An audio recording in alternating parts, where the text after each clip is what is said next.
Hello everyone, मेरा नाम है गोपाल सोमानी। आज के इस वीडियो में हम एफएम का फॉरेक्स का एक और इम्पोर्टेंट टॉपिक देखेंगे जिसका नाम है इंटरेस्ट रेट पैरिटी। ओके, अब हम स्टार्ट करते हैं इस टॉपिक के साथ। तो यहाँ पे मैंने फॉर्मूला लिख रखा है, बट इस फॉर्मूला को समझने से पहले हम कुछ और बातें समझते हैं। एक बात और समझते हैं। सबसे पहला क्या होता है, ये जो इंटरेस्ट रेट पैरिटी किस चीज़ पे बेस्ड है, ये बताती है कि जो इंटरेस्ट रेट होती है, interest rate between two countries, दो कंट्रीज के बीच में जो इंटरेस्ट रेट होती है वो उनके बीच की फॉरेन एक्सचेंज रेट को इम्पैक्ट करती है। मतलब interest rate impacts foreign exchange rate. Foreign exchange rate मतलब अगर हम इंडिया और यूएस की बात करें तो जो इंडिया में इंटरेस्ट रेट चल रही है और जो यूएस में इंटरेस्ट रेट चल रही है, those interest rate will impact कि इंडिया और यूएस की करेंसी में क्या फॉरेन एक्सचेंज रेट होनी चाहिए। तो वो जो इंटरेस्ट रेट होती है वो फॉरेन एक्सचेंज रेट को इम्पैक्ट करती है। ठीक है, वो कैसे इम्पैक्ट होता है, तो ये इंटरेस्ट रेट पैरिटी थ्योरम कहती है कि किसी भी एफिशिएंट मार्केट में जो भी कंट्रीज के बीच में जो भी इंटरेस्ट रेट का डिफरेंशियल होता है, that will be equal to forward premium और डिस्काउंट। प्रीमियम और डिस्काउंट मतलब सिंपल सी बात है, अगर हम इंडिया के और यूएस की बात करते हैं तो इंडिया की इंटरेस्ट रेट और यूएस की इंटरेस्ट रेट में जो भी फर्क है, जो भी डिफरेंशियल है, वो उन करेंसीज का, डॉलर का और रुपी के फॉरवर्ड प्रीमियम और डिस्काउंट के बराबर होगा। ये हमें इंटरेस्ट रेट पैरिटी थ्योरम बताती है कि एफिशिएंट मार्केट में दोनों के इंटरेस्ट रेट का differential will be equal to forward premium and discount. ठीक है, तो अब देखते हैं कि इंटरेस्ट रेट पैरिटी जो हमने अभी देखा, इसका इम्पैक्ट क्या होता है। ठीक है, इम्पैक्ट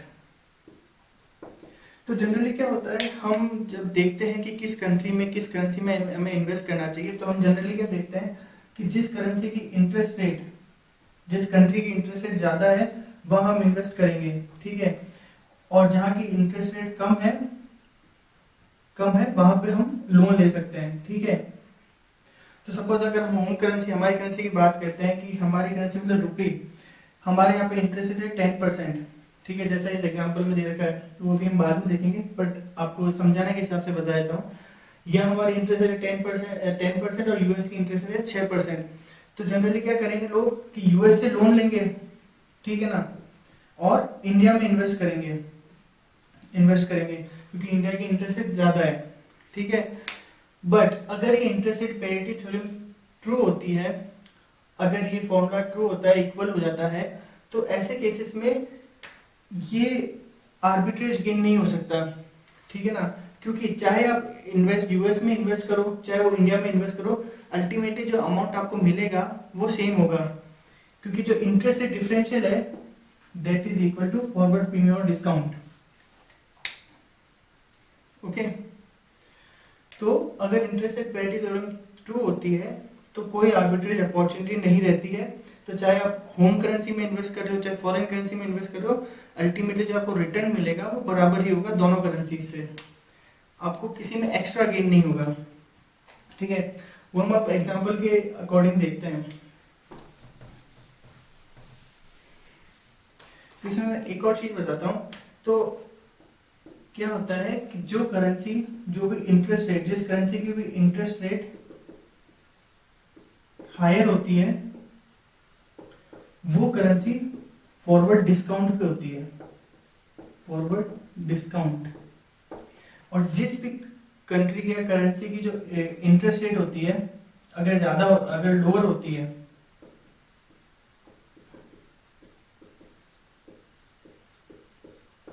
वो करेंसी फॉरवर्ड प्रीमियम पे होती है।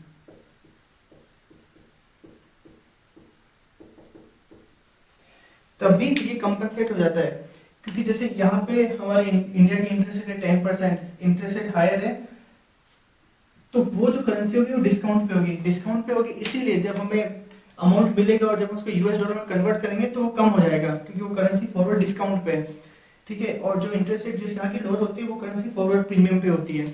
ठीक है, तो 3 पॉइंट ध्यान रखना है हमें इंटरेस्ट रेट पैरिटी थ्योरम के लिए। अब हम ये देखते हैं एग्जांपल।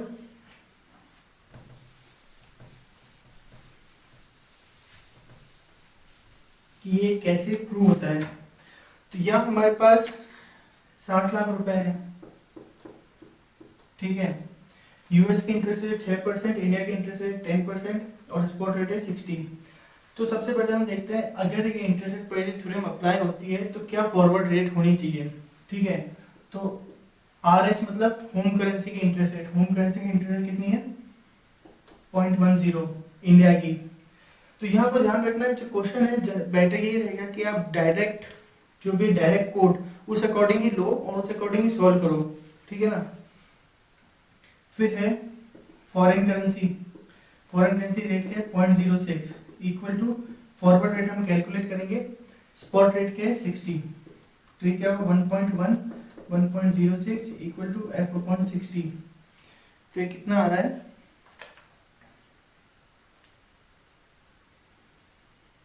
ये है 1.1 मल्टीप्लाई बाय 60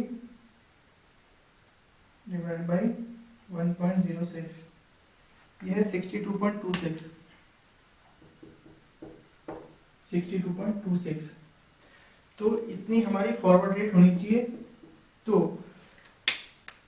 अब ये हमारी फॉरवर्ड रेट है अगर इंटरेस्ट रेट पैरिटी के अकॉर्डिंग, ठीक है। तो अब इस रेट पे चाहे वो इंडिया में इन्वेस्ट करे चाहे वो यूएस में इन्वेस्ट करे उसको अमाउंट सेम ही मिलेगा, जो अल्टीमेट गेन है वो सेम ही होगा। अब वो देखते हैं कैसे होता है, ठीक है। तो अगर वो इंडिया में इन्वेस्ट करता है और वो यूएस में इन्वेस्ट करता है, इंडिया में इन्वेस्ट करेगा तो पूरा 60 लाख इन्वेस्ट कर देगा और उसे इंटरेस्ट मिलेगा कितना 10% के अकॉर्डिंग 6 लाख, तो उसे अल्टीमेटली मिलेगा 66 लाख 66 लाख। अगर उसे यूएस में इन्वेस्ट करना है, ठीक है, अब 60 लाख को पहले उसे डॉलर में कन्वर्ट करना है, $1 की रेट है 60 रुपए, तो डिवाइड बाय 60, तो उसको 1 लाख डॉलर 1 लाख उसे इन्वेस्ट करना पड़ेगा और वहां उसे इंटरेस्ट कितना मिलेगा 6%, ठीक है। वो कितना होगा 0.6, तो उसे 1.6 लाख डॉलर, सॉरी 1.06 $6,000 उसे मिलेंगे, तो 1.06 उसका रिटर्न होगा। अब उसे ये जो अमाउंट है ये इंडियन रूपी में कन्वर्ट करना पड़ेगा, ठीक है। अब वो किस रेट पे कन्वर्ट होगा, वो 62.26 पे, तो 1,06,000 मल्टीप्लाई बाय 62.26, वो कितना हुआ मल्टीप्लाई बाय 06,000, वो होगा 66 लाख, ठीक है। तो मतलब दोनों बराबर है। अब उसने इंडिया में इन्वेस्ट किया तो भी उसे 66 लाख मिले और जब उसने यूएस में इन्वेस्ट किया और वापस वो इंडिया में जब रुपये में कन्वर्ट किया वो भी 66 लाख है। तो वही बात है जैसे हमने देखा कि अब वो चाहे वो अगर ये interest rate parity theorem true होती है तो there will be no arbitrage opportunity, ठीक है। चाहे वो होम में इन्वेस्ट करे होम करेंसी में, चाहे फॉरेन करेंसी में इन्वेस्ट करे, उसका अल्टीमेट रिटर्न सेम ही रहेगा, ठीक है। तो हमने क्या देखा था कि जो इंटरेस्ट डिफरेंशियल होता है दैट विल बी मोर और less equal to forward premium और डिस्काउंट, ठीक है। तो हमारा इंटरेस्ट डिफरेंशियल कितना है 10% और 6%, वो हमारा लगभग 4% का इंटरेस्ट डिफरेंशियल है, ठीक है। अब हमारा फॉरवर्ड प्रीमियम और डिस्काउंट कितना है, तो यहाँ हमने 1 साल का माना है 1 ईयर का, ठीक है। तो फॉरवर्ड प्रीमियम हमारा कितना है, तो उसकी कैलकुलेशन क्या है f minus S upon S. Forward rate है हमारी 62.26 जो हमें कैलकुलेट हुई है, माइनस स्पॉट रेट है 60/60, ठीक है। अब इसकी कैलकुलेशन क्या होगी, कितना आएगा ये 2.26 डिवाइड बाय 60 मल्टीप्लाई बाय 100, तो ये हुआ 3.77। तो ये देखो मतलब जो उनका इंटरेस्ट डिफरेंशियल है इज मोर और less equal to forward premium और डिस्काउंट, ठीक है। तो इंटरेस्ट रेट पैरिटी थ्योरम में यही होता है कि एक एफिशिएंट मार्केट में जो इंटरेस्ट रेट होती है, interest rate differential between two country will be equal to forward premium और डिस्काउंट। अब क्योंकि इक्वल होता है इस कारण से कोई आर्बिट्रेज गेन नहीं होता है, तो चाहे वो होम करेंसी इन्वेस्ट करे चाहे फॉरेन करेंसी में इन्वेस्ट करे कोई गेन, मतलब दोनों को बराबर ही उसे गेन होगा, कोई एक्स्ट्रा उसे गेन नहीं होगा, ठीक है। अब अगर ये interest rate parity theorem true नहीं होती है, ठीक है, तो तब क्या होगा, अगर interest rate parity theorem true नहीं होती है, ठीक है, तो इसे मैं इस तरह से लिख रहा हूँ एफ अपॉन एस, मतलब इस फॉर्मूले में जस्ट मैं लेफ्ट और राइट में इस तरह से कर रहा हूँ, ठीक है, तो 1 plus R H equal to F upon S 1 plus R F, ठीक है। अगर interest rate parity theorem true नहीं होती है तो हम किस करेंसी में इन्वेस्ट करना चाहिए और किस करेंसी में लोन लेना चाहिए वो कैसे डिसाइड होगा, तो अगर this 1 plus R H is greater than F upon S 1 plus R F, ठीक है, तो ऐसे केसेस में हमें, क्योंकि ये ज्यादा है तो हमें होम करेंसी में इन्वेस्ट करना है, होम करेंसी में इन्वेस्ट करना है और बोरो करना है फॉरेन करेंसी में,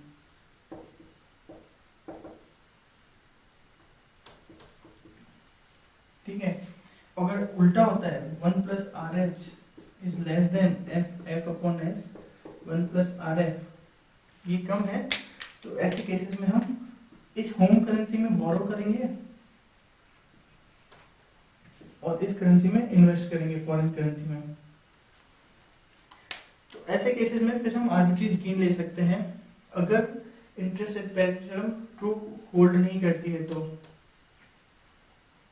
और अगर ये बराबर है, अगर बराबर है तो मतलब पैरिटी थ्योरम ट्रू है तो कोई आर्बिट्रेज गेन नहीं होगा, किसी भी करेंसी में इन्वेस्ट करो। अगर ये ज्यादा है, मतलब होम करेंसी वाला साइड ज्यादा है लेफ्ट हैंड साइड, तो बेटर है कि होम करेंसी में इन्वेस्ट करो, फॉरेन में बोरोइंग करो, और ये है वाइस वर्सा है तो मतलब फॉरेन में इन्वेस्ट करो और इधर बोरो करो, ठीक है। अब कई बार ये डाउट आता है स्टूडेंट्स को भी आता है, और जैसे मैंने जब पढ़ा था मुझे भी आता था कि ऐसा क्यों होता है कि जैसा मैंने थर्ड पॉइंट बताया है कि जो करेंसी जहां पे इंटरेस्ट रेट ज्यादा होती है, ठीक है, वो करेंसी फॉरवर्ड डिस्काउंट पे होती है, जो मैंने थर्ड पॉइंट लिखा था, और जहां पे इंटरेस्ट रेट कम होती है वो करेंसी फॉरवर्ड प्रीमियम पे होती है। जैसे हमने इस एग्जांपल में देखा, हमारी जो फॉरवर्ड रेट थी वो हो गई थी 62.26, मतलब डॉलर प्रीमियम पे था और रुपी डिस्काउंट पे था, ठीक है, मतलब जहां की इंटरेस्ट रेट कम थी वो करेंसी प्रीमियम पे थी, जहां की इंटरेस्ट रेट ज्यादा थी वो करेंसी डिस्काउंट पे थी। अब नॉर्मली कैसे सोचा जाता है कि यार अब इंडिया की इंटरेस्ट रेट ज्यादा है तो क्या होगा, लोग ज्यादातर इंडिया में इन्वेस्ट करेंगे, और जब इंडिया में इन्वेस्ट करेंगे तो रुपये की डिमांड ज्यादा होगी, ठीक है ना। तो अब जब इंडिया में इन्वेस्ट कर रहे हैं, रुपये की डिमांड ज्यादा हो रही है, तो फिर ये करेंसी क्यों डिस्काउंट पे जा रही है, ठीक है। तो उसका मेन फैक्टर यही है इन्फ्लेशन का फैक्टर। अब ऐसे समझो, अब करेंसी की, अब इंडिया में इंटरेस्ट रेट ज्यादा क्यों होती है, इंडिया जनरली क्या होता है, जिस करेंसी की या जिस कंट्री में इन्फ्लेशन ज्यादा होती है वहां की इंटरेस्ट रेट भी ज्यादा होती है, ठीक है, क्योंकि उस इन्फ्लेशन को कंट्रोल करने के लिए गवर्नमेंट क्या करती है, इंटरेस्ट रेट इंक्रीज करती है, ताकि क्या हो कि लोग कम से कम स्पेंड करें, तो फिर इन्फ्लेशन कंट्रोल में है। तो इस इन्फ्लेशन फैक्टर के कारण क्या होता है, जो रियल इंटरेस्ट रेट होती है वो कम हो जाती है, और इस कारण से ये रीजन होता है कि भाई जो इंटरेस्ट रेट ज्यादा भी है तो भी वो करेंसी फॉरवर्ड डिस्काउंट पे होती है, और जहाँ की इंटरेस्ट रेट कम होती है वहाँ की करेंसी फॉरवर्ड प्रीमियम पे होती है, ठीक है। इसमें और भी फैक्टर इंपैक्ट करते हैं, मैं तो बस एक छोटा सा आपको पार्ट बताया, क्योंकि मुझे भी जब डाउट आया था कि भाई ऐसा क्यों है कि भाई इंडिया की इंटरेस्ट रेट ज्यादा है तो लोग इंडिया में इन्वेस्ट करेंगे, रुपये की डिमांड बढ़ेगी, तो वो करेंसी डिस्काउंट पे क्यों जा रही है, तो उसमें बहुत सारे फैक्टर इंपैक्ट करते हैं, inflation is just one of the factor, ठीक है। तो आई होप आप लोग को ये पैरिटी थ्योरम समझ में आ गया होगा। अगर आपको कोई भी डाउट है तो आप कमेंट्स में मुझे बता सकते हैं, और अगर ऐसा कोई टॉपिक है जो डिफ़िकल्ट है आप मुझसे समझना चाहते हैं तो आप कमेंट में बताएं, मैं उसका वीडियो पोस्ट कर दूंगा। और अगर कोई सजेशन है आपके पास मेरे लिए तो प्लीज़ मुझे बताएं, मैं उसे इम्प्लीमेंट करूंगा, ठीक है। तो all the best, thank you, bye.